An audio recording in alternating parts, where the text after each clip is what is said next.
Bismillah. Assalamualaikum warahmatullahi wabarakatuh.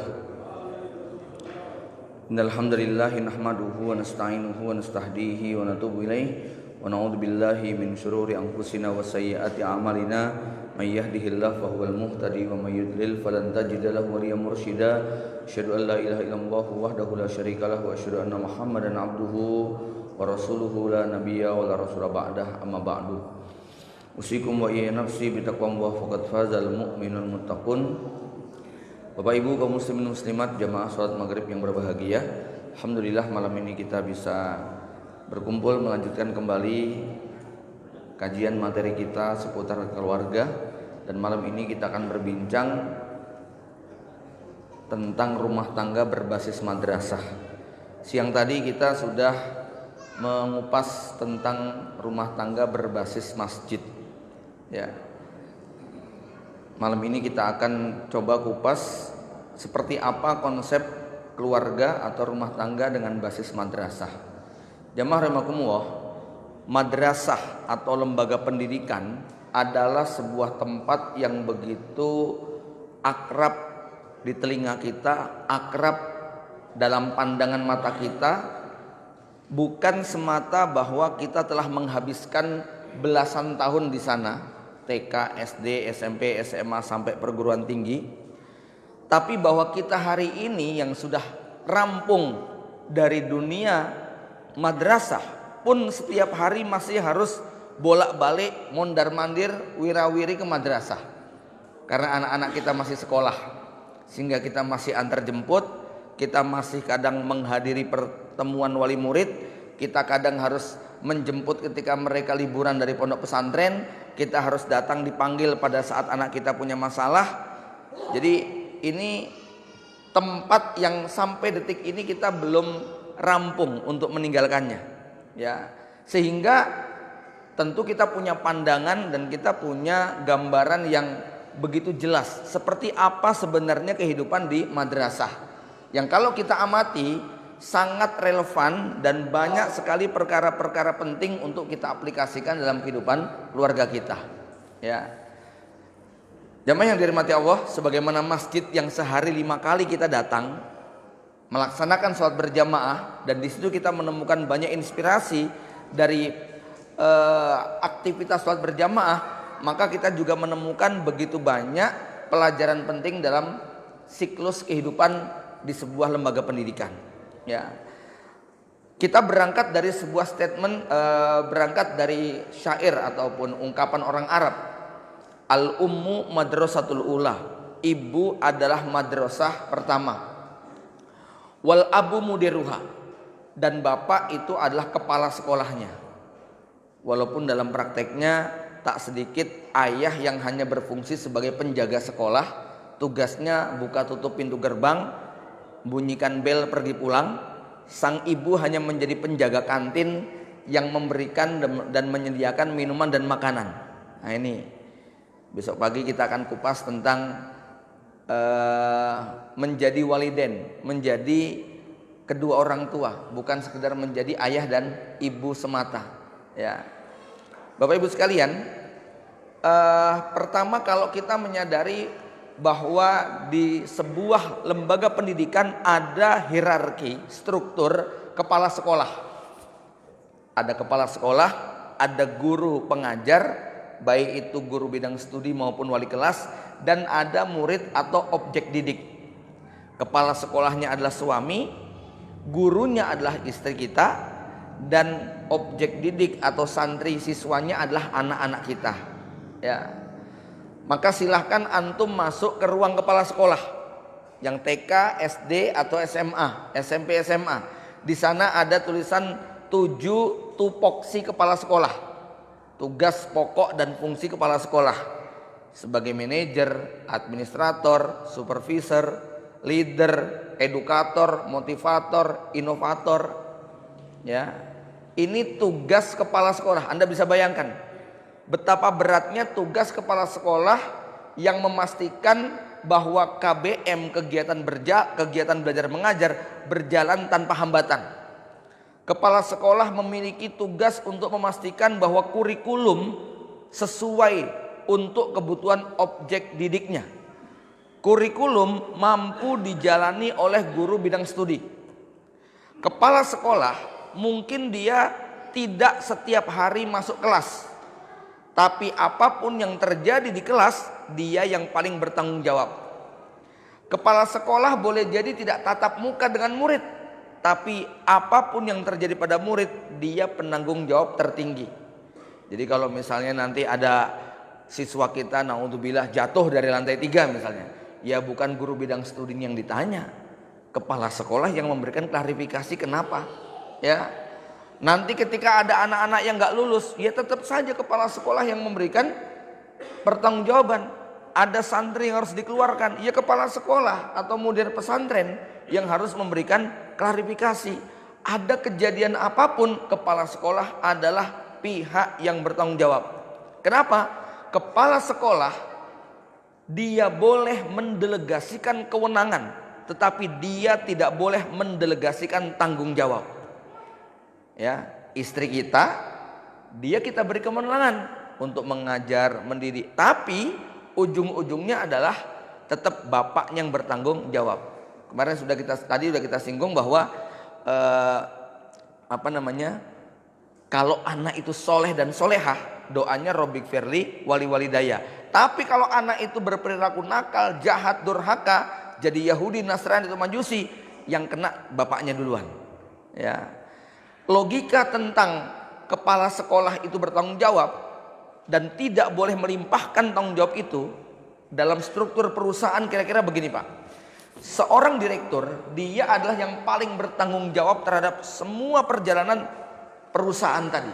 Kalau terjadi apa-apa, dia tidak boleh melemparkan tanggung jawab itu kepada manajernya atau bidang yang lain. Sebut misalnya dia mau pergi ke luar negeri sebulan atau 2 bulan, lalu dia melimpahkan kewenangan tentang keuangan kepada bendahara. Dia berpesan kepada bendahara begini, tolong nanti kalau ada supplier dibayar, kalau ada gini dikasihkan, gaji bulanan diberikan, bla bla bla, semua. Dia sudah serahkan kewenangan itu kepada bagian keuangan. Ternyata bagian keuangannya bermasalah, dia kabur dengan membawa uang perusahaan. Pertanyaannya, boleh nggak seorang direktur ketika rapat akhir tahun di depan komisaris dan pemegang saham kemudian mengatakan begini, maaf bapak-bapak sekalian, jangan salahin saya ya, yang salah tuh bendaharanya, jadi tolong dia yang dikejar, jangan saya dong. Bisa nggak kira-kira Pak? Nggak bisa. Tetap direktur yang bertanggung jawab, walaupun pelakunya itu adalah bagian keuangan. Ya, jadi kalau nanti ada masalah apa-apa dengan anak kita, nggak boleh suami mengatakan, wah ini istri saya nggak becus didik anak nih, dianya nih yang parah dan seterusnya. Oh bukan dia yang nggak becus, Anda nggak becus nyari istri. Kira-kira mungkin gitu Pak. Tetap kita yang kena Pak. Ya, tetap laki-laki yang kena. Laki-laki nggak bisa menyalahkan. Ada pameo begini, di dunia ini yang ada adalah masalah. Nggak ada bu salah, mbak salah, empok salah, itu nggak ada. Pokoknya emas salah, gitu ya. Anda laki-laki adalah yang bersalah, begitu. Kalau yang salah perempuan, penyebabnya dia salah adalah laki-laki. Ini kita kudu siap. Ya, Bapak Ibu yang dirahmati Allah Subhanahu Wa Taala, ini ya tentang kepala sekolah, bahwa dia adalah yang paling bertanggung jawab. Maka suami adalah sosok yang paling bertanggung jawab di dalam rumah tangganya. Yang ditanya pertama kali adalah fa'abawahu, bapaknya. Ya.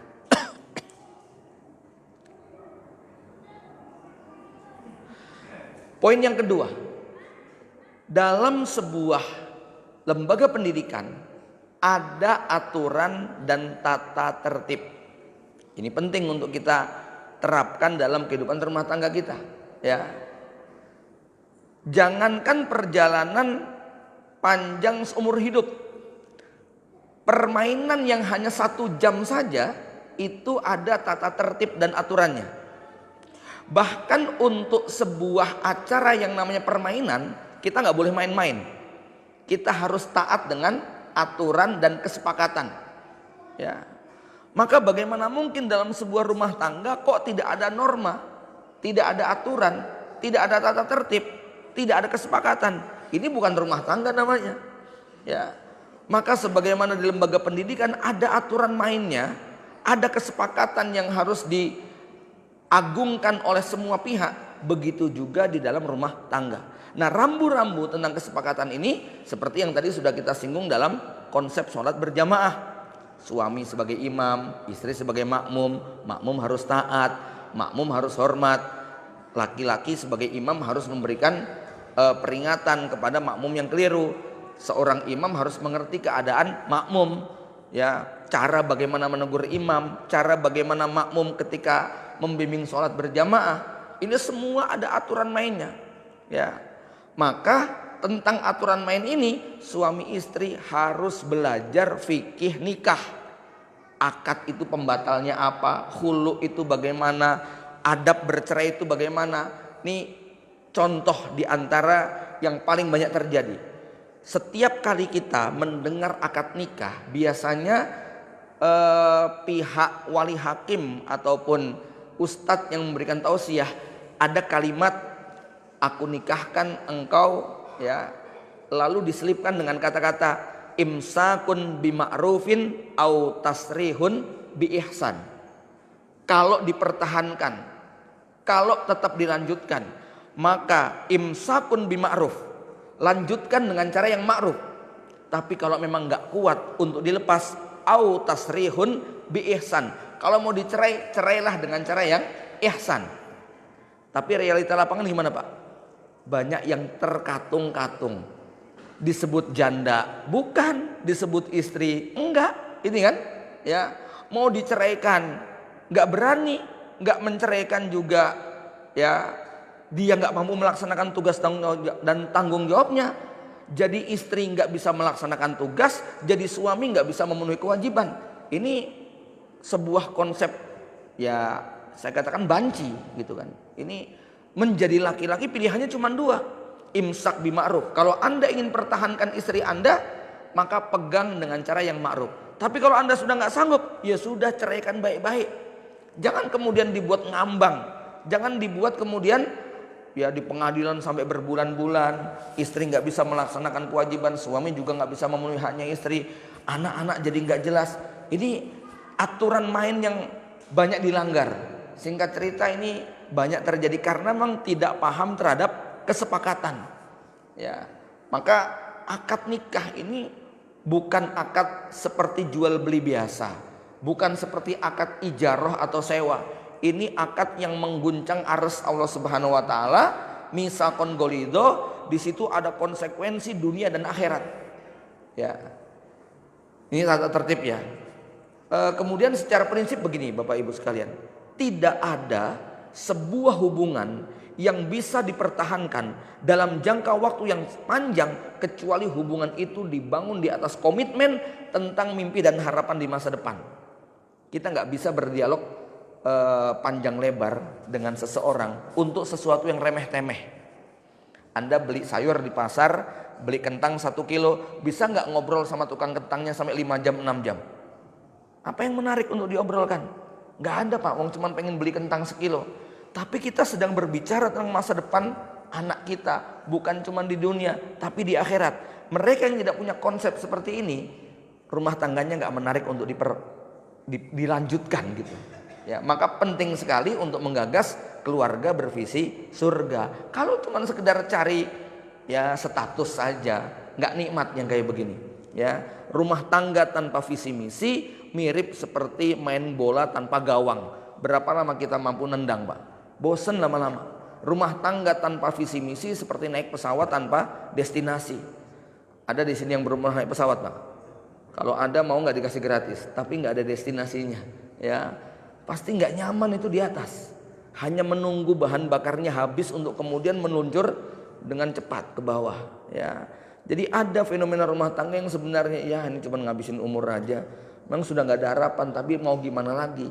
Nah, ini hal yang tidak menarik, ya. Maka penting sekali sebuah hubungan itu dibangun di atas komitmen, dibangun di atas kesepakatan. Kemudian dalam lembaga pendidikan ada proses belajar dan mengajar, ada proses asah asih dan asuh, ya. Suami istri yang tidak punya motivasi kuat untuk mengupgrade kemampuan, maka hubungan mereka akan cepat hambar dan bosan. Jadi begini Bapak Ibu, kalau ada seorang suami yang bilang kepada istrinya, atau istri bilang kepada suaminya, aku udah bosen sama kamu, itu bukan bosen ngelihat wajahnya Pak. Wajah nggak bisa dirubah, ya segitu-gitu aja. Ya mukanya tetap kayak begitu, mau dipoles kayak apa ya tetap nggak berubah lah ya.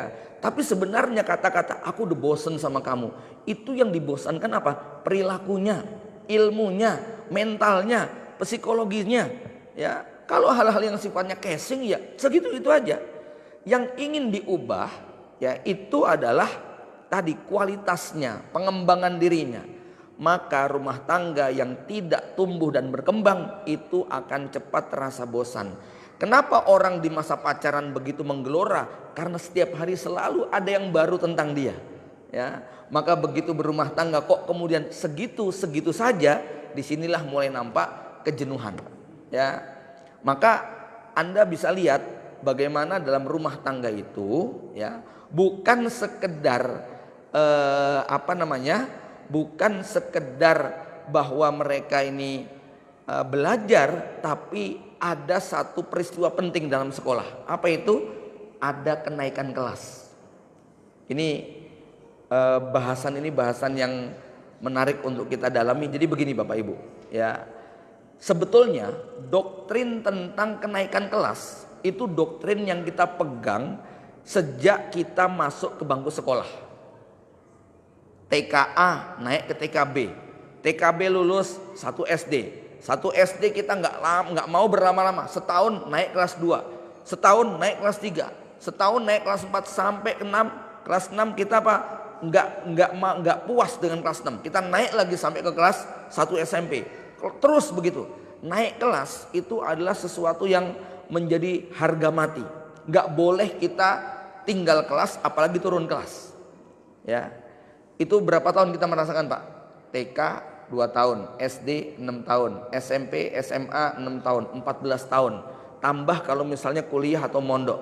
Setidaknya 15 tahun mental kita sudah dididik untuk naik kelas. Tapi entah kenapa begitu kita memasuki hidupan berkeluarga, ketika kita masuk dalam dunia rumah tangga, tiba-tiba mental kita berubah bahwa kenaikan kelas itu hanya berlaku di bangku akademik. Kita memutuskan untuk tidak perlu naik kelas pada saat kita berada dalam kehidupan berumah tangga. Padahal 15 tahun kita merasakan kalau tidak naik kelas itu sangat memalukan. Kalau tidak naik kelas itu menyedihkan. Kalau tidak lulus itu ngabis-ngabisin uang. Banyak yang merasa ya orang tua malu, kitanya juga nggak enak, wali kelasnya juga jadi nggak nyaman, kita minder. Pokoknya efek dari tidak naik kelas itu nggak bagus lah buat kehidupan kita. Ya, bahkan tak sedikit mentalitas santri hari ini nggak naik kelas itu pindah sekolah. Jadi Pak, nggak lulus pindah sekolah aja, gitu kan? Ya. Bayangkan Bapak Ibu sekalian, sebenarnya inilah perasaan yang muncul ketika kita berumah tangga dan tidak merasakan nggak ada kenaikan kelas, segitu-gitu aja. Nah cuman bedanya begini, kalau di dunia lembaga pendidikan ada wali kelasnya dan ada rapotnya yang bisa menilai kita itu naik atau tidak naik kelas, sehingga kita kemudian terpacu untuk belajar. Nah sayangnya dalam dunia rumah tangga itu nggak terjadi. Kita nggak ada wali kelas rumah tangga. Kita nggak pernah menerima rapot tiap tahun apakah jadi suami itu naik kelas terus atau tidak, apakah istri kita naik kelas atau tidak. Ya, tapi sebenarnya ada efek yang langsung kita rasakan kalau rumah tangga kita nggak naik kelas. Apa itu? Ya, jadi begini. Kalau di lembaga pendidikan ada materi pelajaran pokok, materi pelajaran yang kalau nilainya itu merah 4,3 maka divonis nggak naik kelas.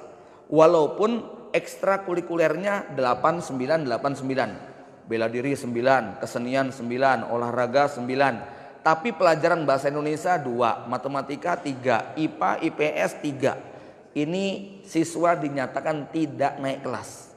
Sebenarnya itulah yang terjadi dalam rumah tangga kita. Dalam rumah tangga kita, kalau kita aplikasikan seperti dalam dunia lembaga pendidikan, di dunia rumah tangga ada pelajaran pokok. Pelajaran pokok yang pertama bahasa Indonesia. Bapak Ibu sekalian, kita waktu jadi pengantin baru bahasa Indonesianya bagus tuh. Ya. Yang jalan-jalan yuk. Ayo sayang, gitu ya. Bagus Pak bahasa Indonesia ya Pak. Ya. Istri kita jalan ke Sandung, Masya Allah, nggak apa-apa kan? Gitu ya. Itu waktu pengantin baru Pak. Udah 10 tahun ke Sandung, mata kakimu tuh loh. Ya. Jalan dadak nendang-nendang begitu ya. Itu pelajaran bahasa Indonesia kita udah mulai jelek itu ya. Pilihan kosakata kita sudah mulai nggak berkualitas gitu ya. Kalau dulu pengantin baru itu suami datang ya, kemudian istri bahasa Indonesianya masih bagus Pak. Mau kopi atau teh gitu kan ya, susu apa kopi ya. Kalau sekarang nih kopi dong, kopa kopi gitu ya. Itu ketika sudah 10 tahun berumah tangga jawabannya begitu, bukan nawarin malah ngomel-ngomel. Nah ini pelajaran ya, dan Bapak Ibu tahu efek dari pilihan kosakata yang buruk ujungnya adalah pengadilan agama. Ya tidak? Ya. Maka harus belajar mengupgrade. Bapak-bapak harus mengerti kelemahan perempuan ada di telinganya. Ya, gombal setidak masuk akal pun mereka tetap suka. Ini catatan penting. Ya, menggombal segombal-gombalnya bagi perempuan itu adalah perhatian. Kemarin sebelum saya berangkat ke sini ya, jadi besok pagi saya berangkat, malam saya masih menyelesaikan 2 keluarga. Yang agak berat yang malam hari itu ya sudah sampai membanting kursi dan sebagainya. Saya ingatkan untuk sabar, segera peluk istri Anda, ya bisikan kalimat-kalimat yang menyenangkan. Kelemahan perempuan ada pada telinganya. Kalau dikasih kata-kata yang menyenangkan dia akan menggelora. Ya, aku sampai bosen sih Tat ya. Saya bilang begini, perempuan makhluk pengulang.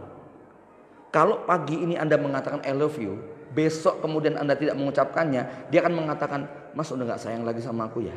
Gitu ya. Jadi tolong bersabar Pak. Harus diulangi terus tiap hari. Ini 1 pelajaran bahasa Indonesia.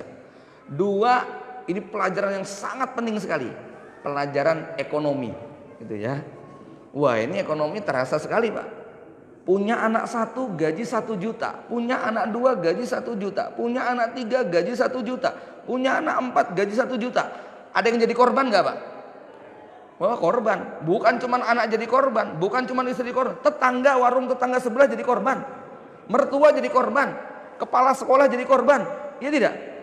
Mohon ya Pak, SPP-nya dirapel, kalau bisa ada keringanan gitu kan. Itu kan korban dari pelajaran ekonomi yang gak naik kelas begitu loh. Ya. Seiring waktu dengan makin beratnya beban, ini pelajaran harus upgrade terus gitu loh. Ya. Maka bisa dibayangkan kalau ada anak kelas 1 dikasih soal materi kelas 6, stres. Ya. Bukan tentang beratnya, karena memang tidak ada pertumbuhan dan kenaikan. Ini ya. Maka apalagi kalau Bapak Ibu, nih 2 pelajaran ini menjadi sangat penting karena 2 pelajaran ini diringkas oleh Allah Subhanahu wa taala dalam 1 ayat surat Az-Zukhruf ayat 18 yang kemarin kita singgung. Tentang 2 watak perempuan. Watak perempuan yang pertama kata Allah yunasya'u fil khilyah. Kata Allah Subhanahu wa taala, a'udzubillahi minasyaitonir rajim. Afamay yunasya'u fil khilyati wa huwa fil khisami ghairu mubin. Perempuan watak yang pertama itu adalah tumbuh dalam perhiasan, senang dengan uang. Jadi mereka nggak butuh tarik napas, hembuskan. Itu slogannya sudah diganti, tarik tunai, habiskan gitu kan. Itu gaya emak-emak sekarang tuh begitu Pak ya. Yunasya'u fil khilyah. Perhiasan perempuan yang paling disukai itu adalah emas. Dan itu sangat korelatif, cocok dengan perempuan. Ibu-ibu nggak ada yang nggak suka dengan emas. Fitrah tabiat semua perempuan seneng sama emas. Di antaranya apa? Alasan kewarasan dan kesehatan. Ya, darah perempuan itu dingin, emas itu bersifat panas. Kalau perempuan itu pakai emas, peredaran darahnya lancar. Ya.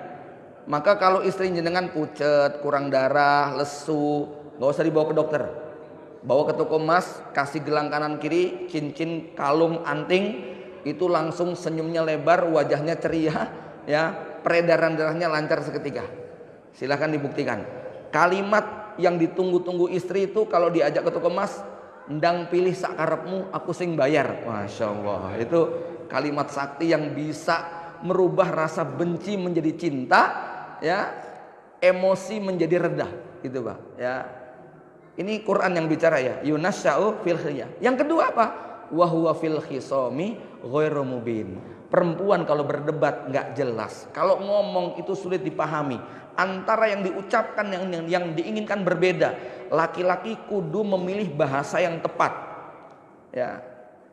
Jadi kemarin kita singgung tentang betapa tidak mudahnya berbicara dengan mereka karena akalnya berada di belakang, mulutnya berada di depan. Karena logikanya ketinggalan, emosinya duluan.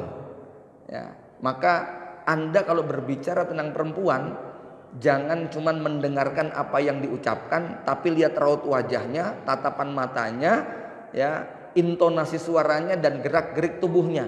Itu lebih penting untuk dipelajari, untuk disimpulkan daripada semata-mata kata-katanya.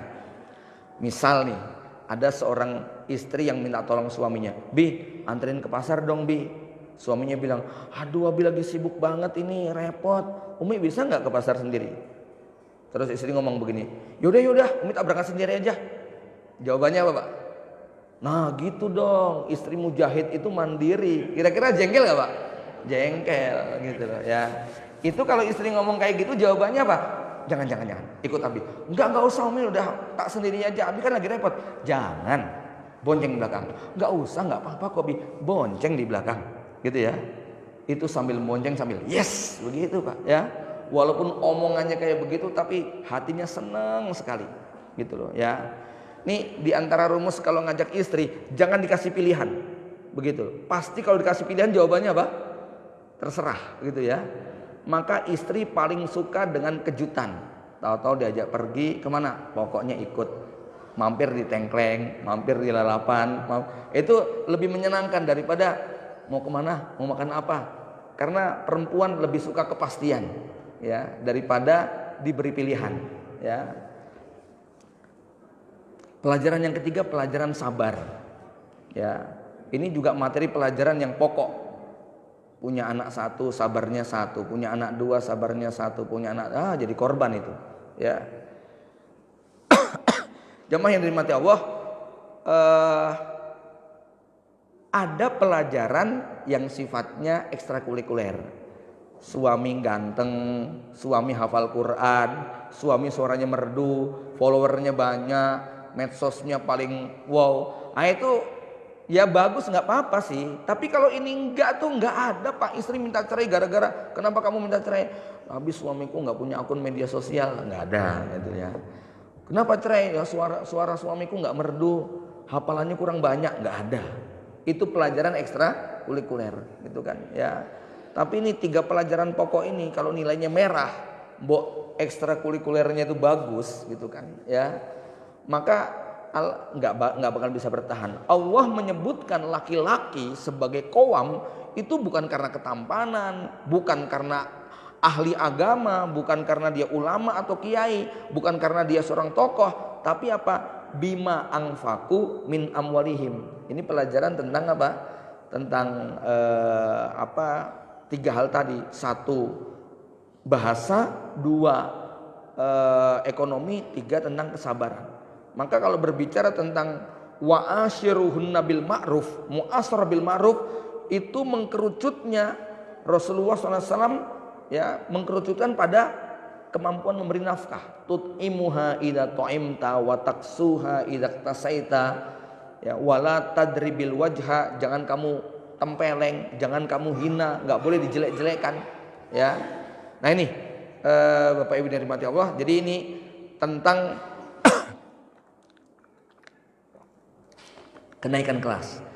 Maka jangan salahkan kalau dalam sebuah rumah tangga tidak terjadi kenaikan kelas, ada kecenderungan untuk pindah sekolah. Ya tidak? Gurunya nggak asik gitu kan ya. Lalu dia pengen pindah sekolah. Ya ini kan yang terjadi. di barat surveinya menunjukkan angka pasangan umur 40, 45, 50, 25% mereka pengen tuker pasangan. 25% itu gede loh Pak, ratusan juta jumlahnya Pak. Ya, kenapa? Karena tadi mereka sudah tidak bisa lagi untuk tumbuh dan berkembang. Ya, padahal kita itu bosan begitu kan ya. Orang itu seperti apapun, antum dengerin ceramah ustadz diulang-ulang sampai 100 kali dengan tema yang sama.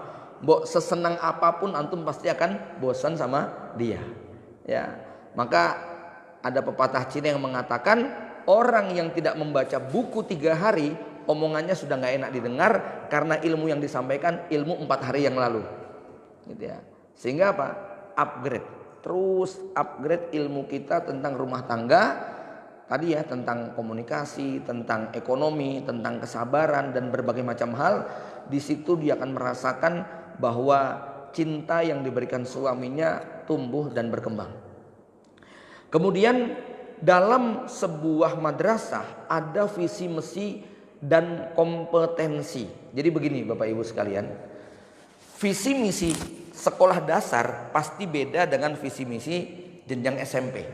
Visi misi jenjang SMP pasti beda dengan visi misi jenjang SMA. Sama-sama jenjang SMA, yang satu STM, yang satu SMA pasti berbeda. Sama-sama pondok pesantren jenjang aliyah, yang satu jurusan tahfidz, yang satu mulazamah, yang satu KMI, yang satu dakwah pasti berbeda. Ya, dalam hal ini kita tidak perlu risau dengan perbedaan visi misi rumah tangga orang lain. Karena visi misi yang kita buat basisnya itu adalah modal yang Allah titipkan kepada kita. Kita sudah singgung tadi bahwa masing-masing rumah tangga ada yang ditakdirkan Allah menjadi keluarga kiai, ulama. Ada yang menjadi keluarga politisi. Ya, ada yang menjadi keluarga pebisnis, pedagang. Ada yang menjadi keluarga guru, ya, dan seterusnya. Masing-masing ini konsentrasi dengan apa yang Allah berikan kepada dia.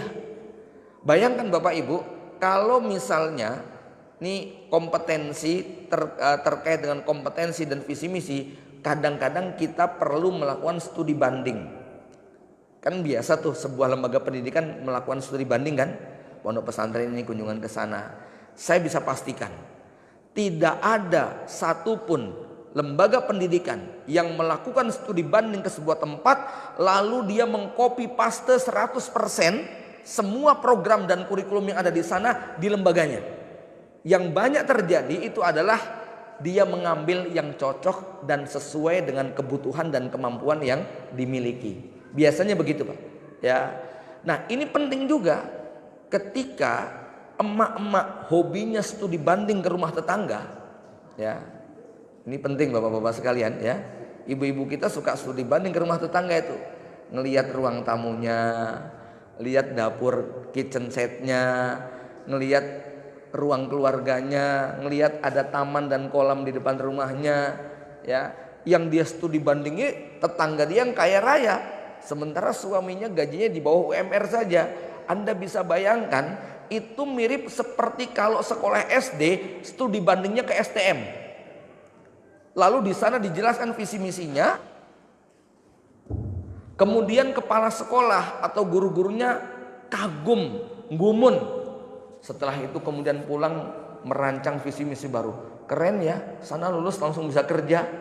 Bayangkan kalau kemudian dia mengadopsi kurikulum STM untuk jenjang pendidikan SD-nya.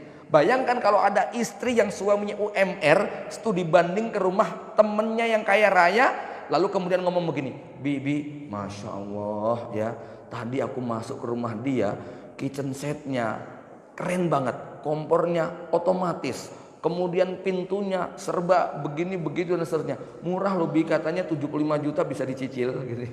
Coba bayangkan Anda sebagai kepala sekolah perasaannya gimana Pak ya. Lah rumah masih ngontrak, kemudian sudah berpikir yang demikian. Maka yang diizinkan untuk kita adalah terinspirasi, bukan terobsesi. Ini ya.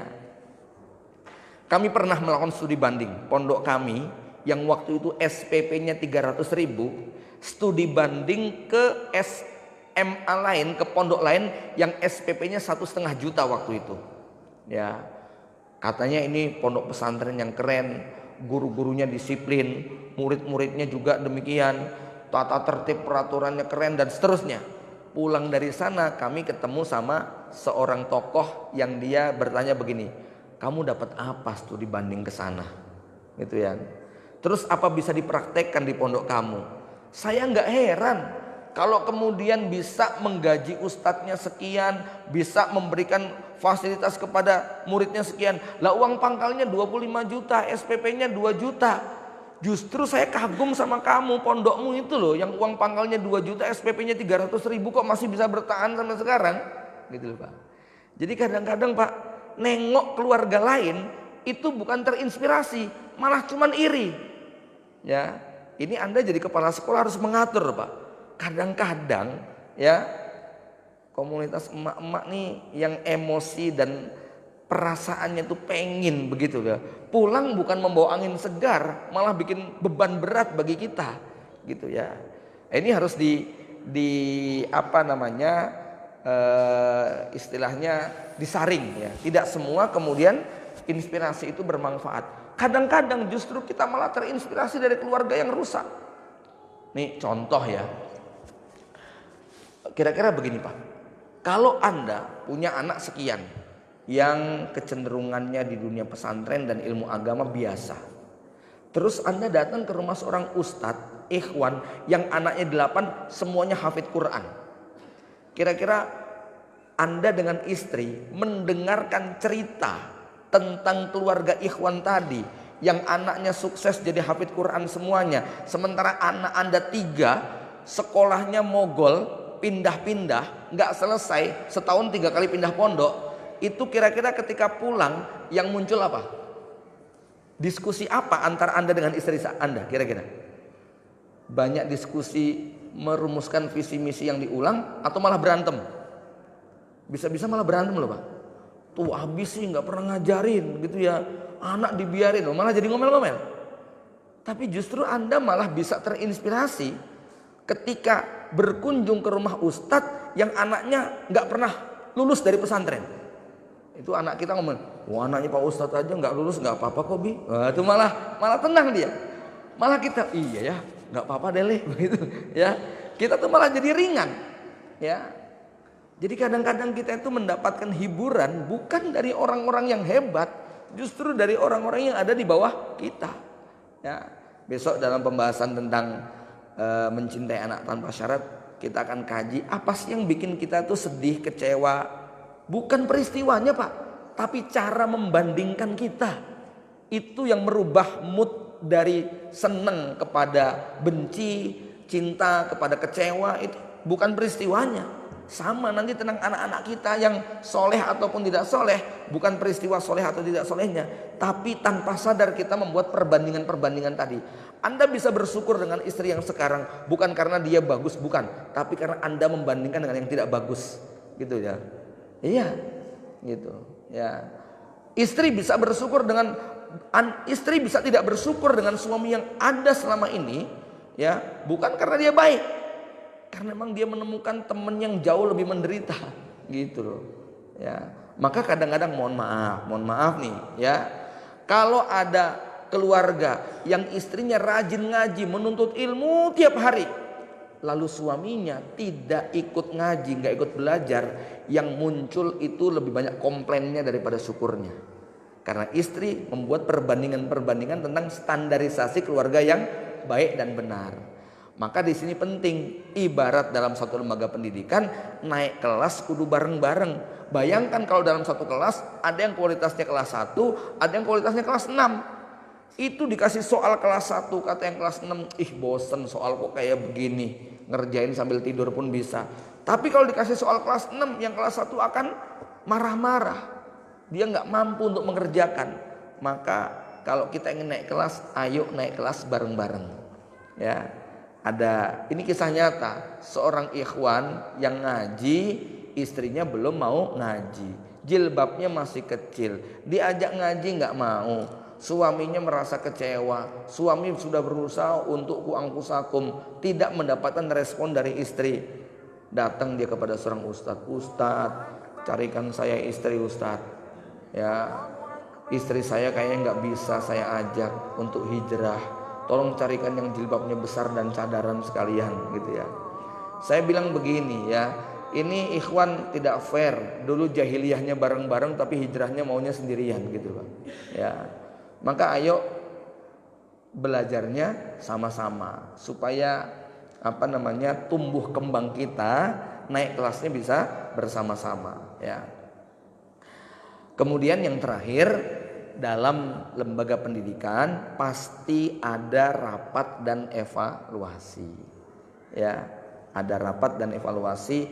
Biasanya rapat dan evaluasi yang dibahas dua. Satu, muhasabah tentang perjalanan yang sudah kita lalui. Dua, masa depan yang akan kita jalani. Ya, apa program yang kita siapkan untuk menyongsong masa depan? Koreksi apa atas perjalanan yang sudah kita lalui? Ayo kita rancang kembali. Bapak Ibu sekalian, di sekolah selalu ada rapat antara guru bidang studi, rapat yayasan, rapat kepala sekolah dengan semua guru, rapat dengan karyawan. Kalau di pondok pesantren, rapat kesantrian, rapat bagian ini selalu ada. Ya, rapat itu keniscayaan. Ya, pertanyaannya kapan kita rapat sama istri kita? Terakhir kalinya. Malah ada yang bingung, rapat apa tak? Gitu kan ya. Bapak Ibu dari mati Allah Subhanahu wa taala, kita ini tak sedikit rumah tangga muslim awam rapatnya itu cuman pas waktu besok mau kawinan anaknya, baru malamnya rembukan rapat begitu ya. Tapi perjalanan yang lain tidak pernah ada rapat dan evaluasi ya. Sebagai penutup, manajemen madrasah, manajemen perusahaan secara logika lebih sederhana daripada manajemen rumah tangga. Kenapa? Manajemen madrasah atau perusahaan basisnya satu, yaitu profesionalisme. Kalau dalam perusahaan kira-kira begini, definisi profesional di dalam memanage perusahaan kira-kira ya, harus punya karyawan yang bisa kerja. Kalau karyawan berprestasi dikasih reward, kalau dia bermasalah dikasih surat teguran SP1, SP2, SP3. Kalau karyawan gak bisa kerja di off kan. Kalau ada pelanggan gak bayar utang, stop, jangan kasih barang. Kalau supplier barangnya jelek, reject, kembalikan. Kalau ada pelanggan kita yang baik, beri dia bonus dan seterusnya. Kalau ada karyawan yang sudah tua, pensiunkan, cari yang muda. Itu manajemen dalam perusahaan. Dalam lembaga pendidikan juga begitu Pak, agak mirip-mirip. Intinya basisnya profesionalisme. Pertanyaannya, bisa nggak prinsip profesionalisme ini kita terapkan dalam rumah tangga? Nggak bisa. Anak nakal pecat, istri rewel tuker, gitu. Ya, sudah agak tua dikit 60 ganti 25an 2 misalnya ya. Itu nggak bisa kita praktekkan dalam rumah tangga. Kenapa? Karena ada emosi, ada cinta, ada rasa, ada sakin, ada mawaddah, ada rahmah. Ya, ini yang membuat memanage keluarga tidak lebih mudah daripada memanage perusahaan. Kalau saya mengelola perusahaan dengan sebutlah 100 karyawan, itu rapat sebulan sekali sudah jalan. Tapi tidak gara-gara kita tiap hari ngobrol sama anak istri lalu nggak punya persoalan. Apalagi yang nggak pernah rapat gitu loh Pak. Ya, itu pasti menumpuk persoalan tadi. Baik, Bapak Ibu yang dirahmati Allah Subhanahu wa taala. Jadi ini poin-poin yang terkait dengan rumah tangga berbasis madrasah. Banyak inspirasi-inspirasi dalam kehidupan sebuah lembaga pendidikan yang bisa kita aplikasikan di dalam kehidupan rumah tangga kita. Demikian, semoga bermanfaat. Aku qouli hadza. Assalamualaikum warahmatullahi wabarakatuh.